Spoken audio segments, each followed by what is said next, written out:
Everyone, Glenn Sanford here, and this is the Expansion Podcast. And today I'm super excited to talk with Kevin Yoder. He's actually a three-time ICON agent out of Grand Rapids, Michigan.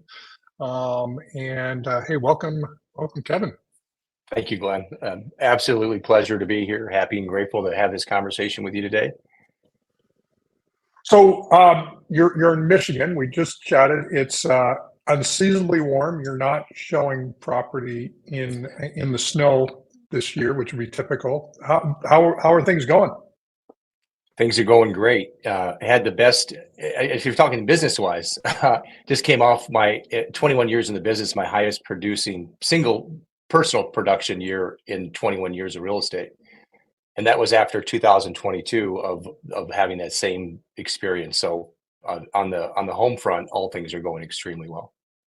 Oh, excellent. Now, do you have a team, or are you an individual agent? How's your team? So I've had both. So my current team level, I have a small team, but I've done the large team model. I've had the medium team model. Right now I have a very small team. And I think last year at this time I probably had seven agents in production. And as it is right now, it's me and essentially a buyer's agent who also helps me with listing production.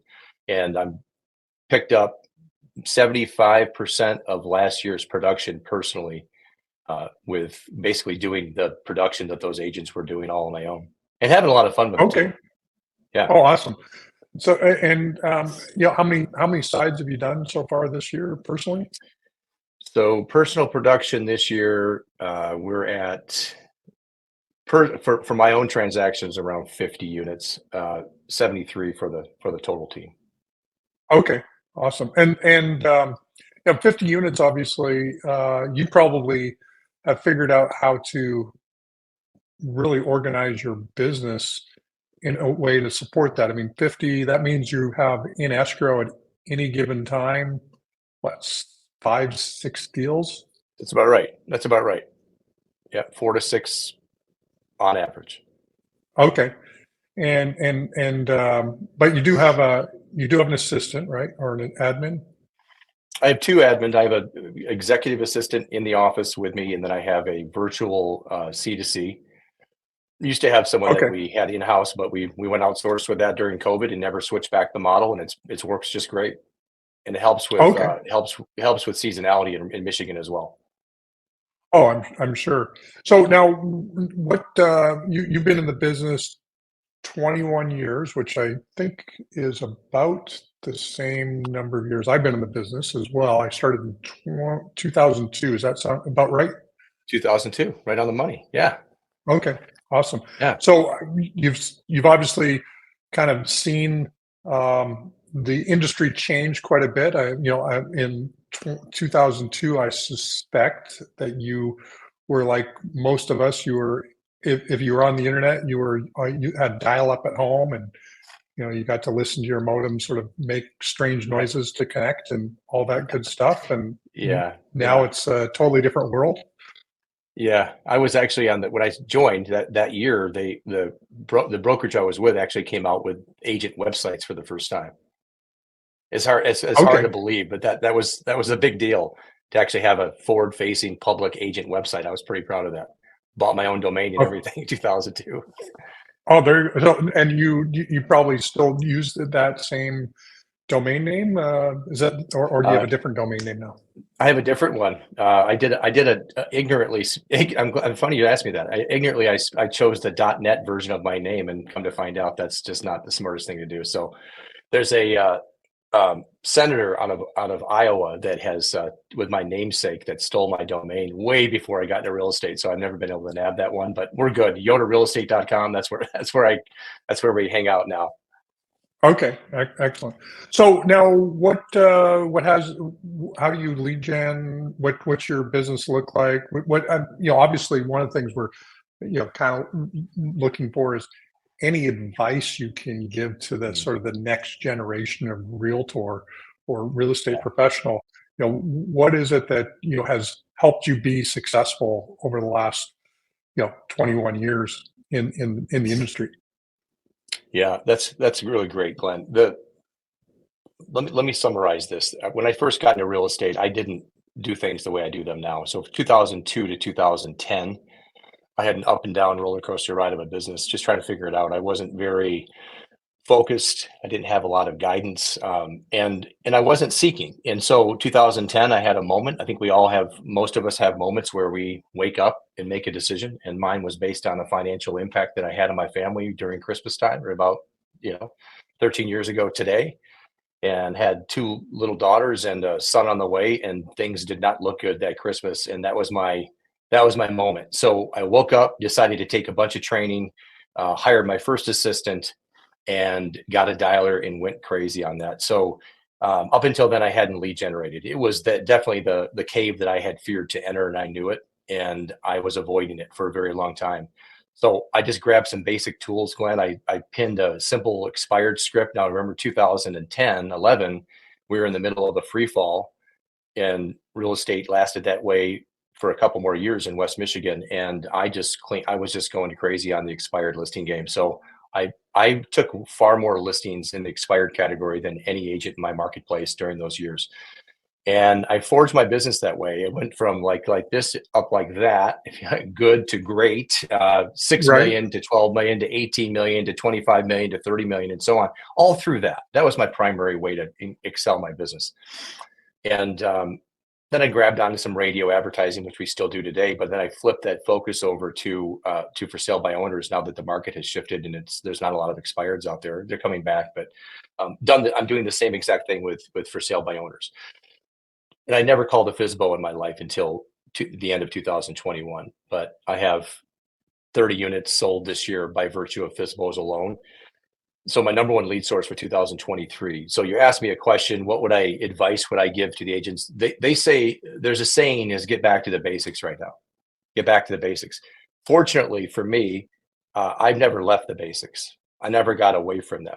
For a while there in the middle of team building and advertising on radio and television billboards, I lost my way a little bit and got off prospecting and went on to straight marketing. And that looks like high expenses. At the same time, I found my way back. So we have a prospecting-based, marketing-enhanced organization, and the profitability is, I'm looking at my number right now, is 6 times the profitability I had in 2021. So Okay. staying And that's true when to you were those. spending a bunch on radio and TV and got away from sort of the prospecting persona. And the biggest piece is I was out of production, Glenn. So for 2 years, I stepped out and was focused heavily on building my coaching company, working on personal growth and development over here while I let people run my business. And in the process of that happening, my profitability tanked and I had to jump back in. And I'm not saying that from a complaint standpoint. I'm super glad I did, because now I get a chance to be front and center on this game that I love, and I get to put my hands in the clay again. I wouldn't ask for any other way for it to have happened. Yeah, no, for sure. Well, and a lot of times you just don't know what you don't know until you do it. And Yeah. having sort of been an individual agent, running a team, even starting a boutique brokerage, it's hard to actually do better financially than being a super productive agent.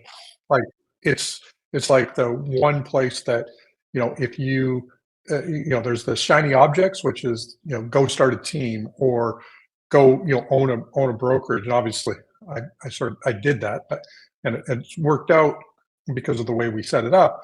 But for the most part, there's a reason why people are called broker owners.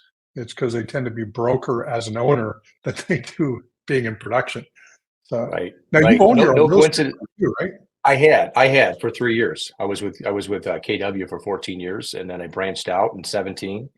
Went independent for 3 years as my own. And during that time, that's exactly when I was doing what you just described. Stepped away from my business, let people run it, and going broke in the process.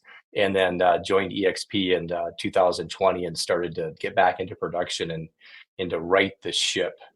But one last piece on that, Glenn. I think it's super important. I was just giving this example to someone the other day. Is here's the piece of advice. We're here.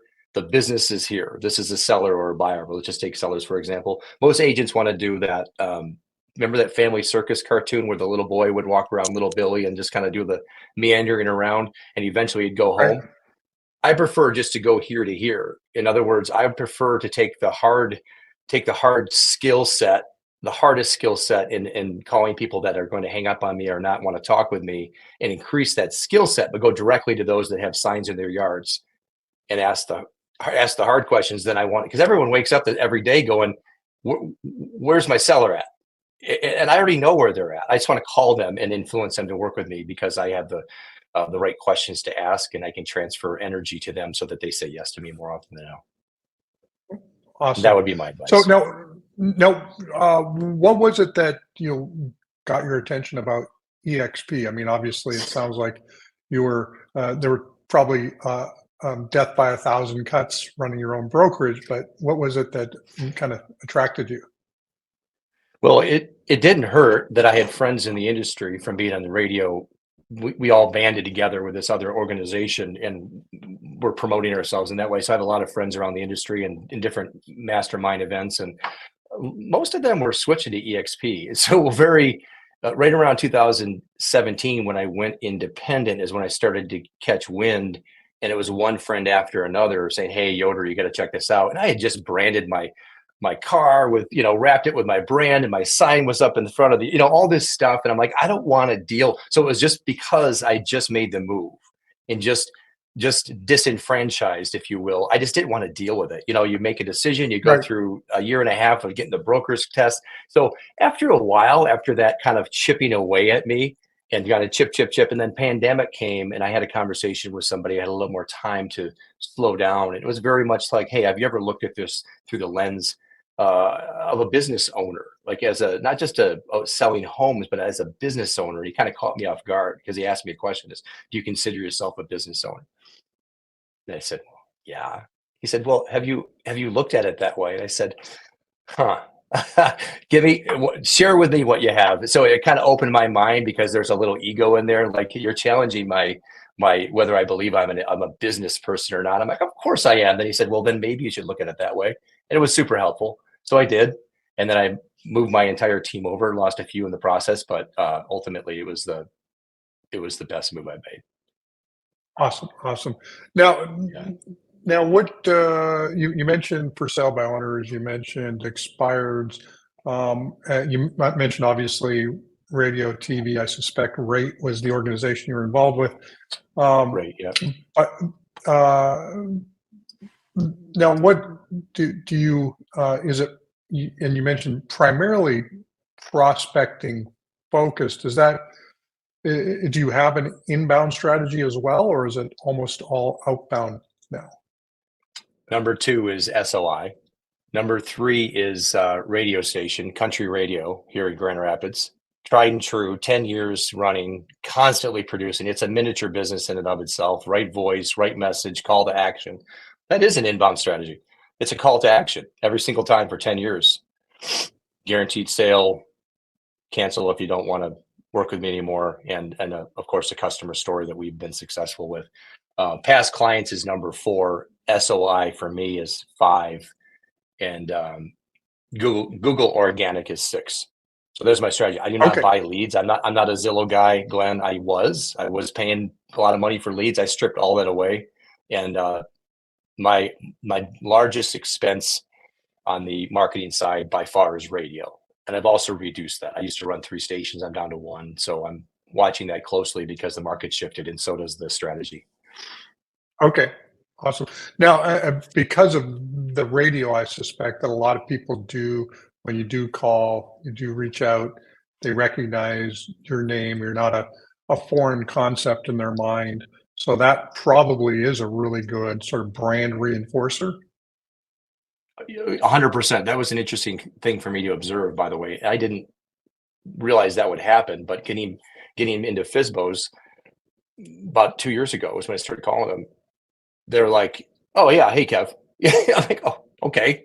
Now we're on a first name basis. All right. And not everybody's that way. Some of them still are combative. They don't want to talk to me, but sometimes it's always, oh yeah, we've heard your ad for 10 years. And yet we're going to try it our own. But yeah, sure, come on out. It's definitely a door opener for sure. And even if they didn't want to pick up the phone to call me, they were definitely aware and they had heard the message. Imagine hearing the same message for 10 years in a row. It's powerful. Right. Yeah. Absolutely. I think that's a Absolutely. one piece that, especially if you've got an outbound strategy, if you've got some way to create sort of an awareness of who you are before you call, it makes Mhm. your outbound, two, three, four times more effective. Yeah. And so it can be, Yeah. a really good uh, strategy if you can do it. It's expensive. Like when you think about like you're on one station. I don't know if you want to share the expense, but maybe you can give some ranges or something.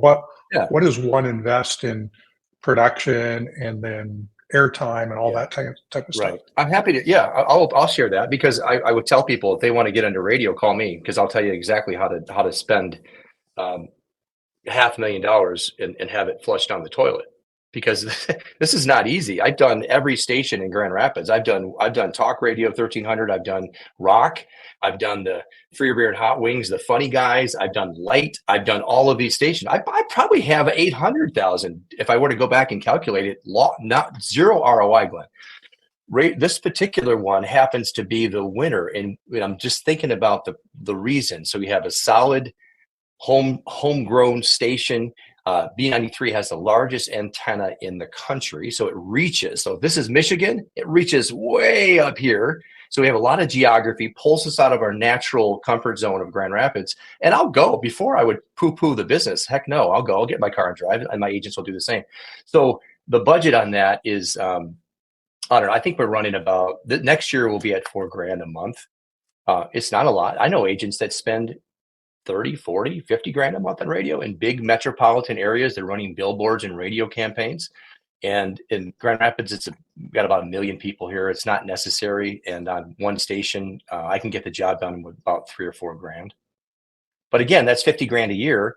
And they would love for you, radio stations would love for you to give them 50 grand and then you get back 60 and then they expect you to be okay with that. I'm looking for a 3-to-1 minimum or I'm not going to engage. This has got to be a win-win.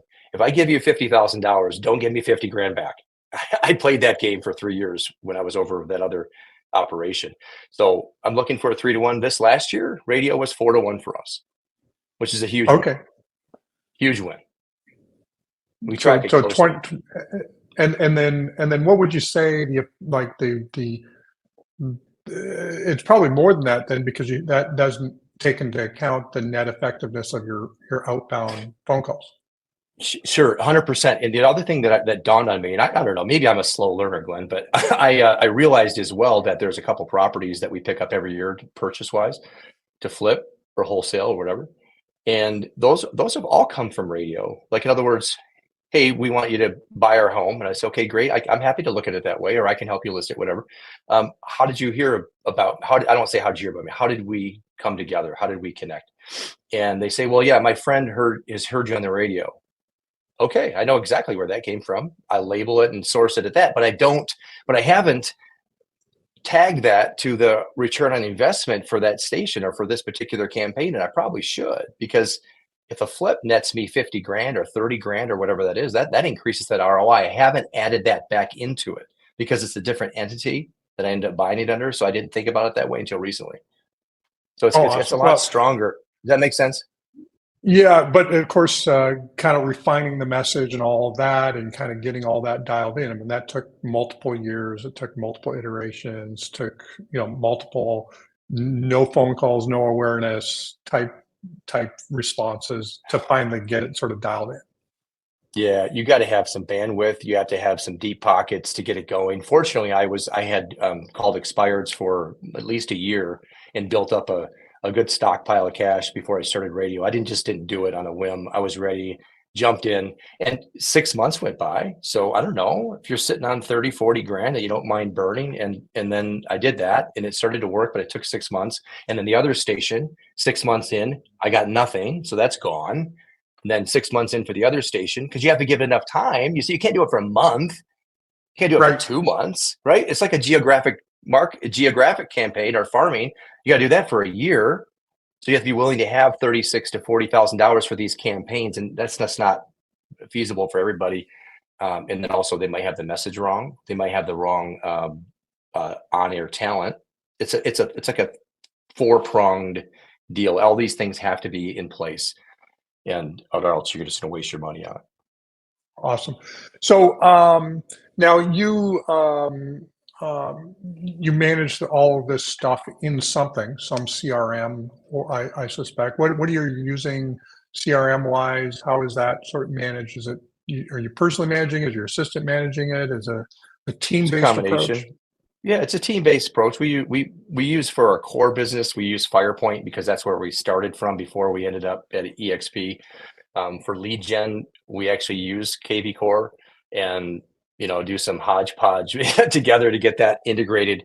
But FirePoint, we're not using that for lead gen. KV Core, we are. So at some point, we're likely going to make a big move over. I just haven't pulled the plug on it.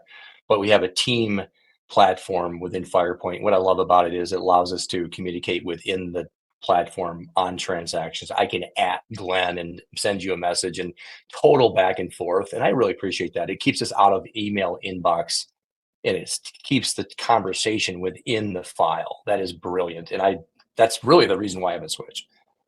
Okay.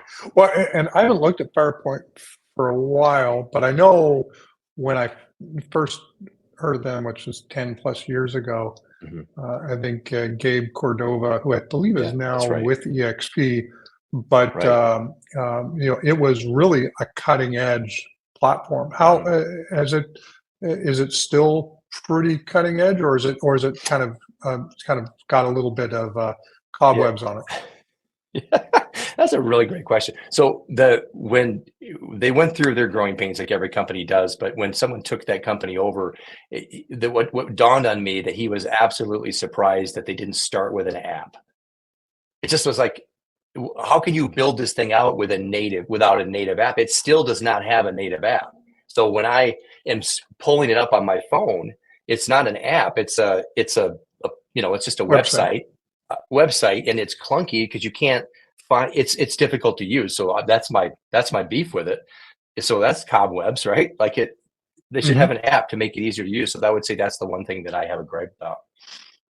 Okay. You just gotta, but it's been years. Like I've been with them for years. I just don't know what the holdup is. Maybe there's a reason, but I definitely think they should have jumped on that right away. Yeah, for sure. So one last piece of advice for EXP agents. Anything come to mind? Obviously, you've got a unique business. You've approached it with some of it fairly bread and butter. FSBOs and expires pretty bread and butter, but you've also creatively approached the market as well. But what would you be some advice for an EXP agent? Yeah, Glenn, I've had an opportunity being with an EXP, of course, to talk to hundreds of agents all over the world and such great people. And when we get into these conversations of, hey, what are your goals? What are you looking to accomplish? Mostly, I would say about 8 out of 10 agents, not just EXP agents, by the way, let's just say all over the country, all over the world. Their answer isn't what we think it would be. It's not like, here are my goals, here's what I'm moving towards, and this is what I'm doing this week, this month, this year to accomplish those. It's usually some sort of like, as long as I can tread water and make as much as I did last year, or just trying to live, man, just trying to get by. So what I advocate is setting these real solid goals. These are the type of goals where I say it should have you jumping out of bed at 4:30 a.m. without an alarm clock type goals. Like it should excite the hell out of you. It also should scare you a little bit because you don't have all the answers. And by having those two things in place, then it gives you something to work towards. You set the target, and that target draws the arrow. So if you have something that's big and beautiful, and this is not hokey pokey, this is real stuff here.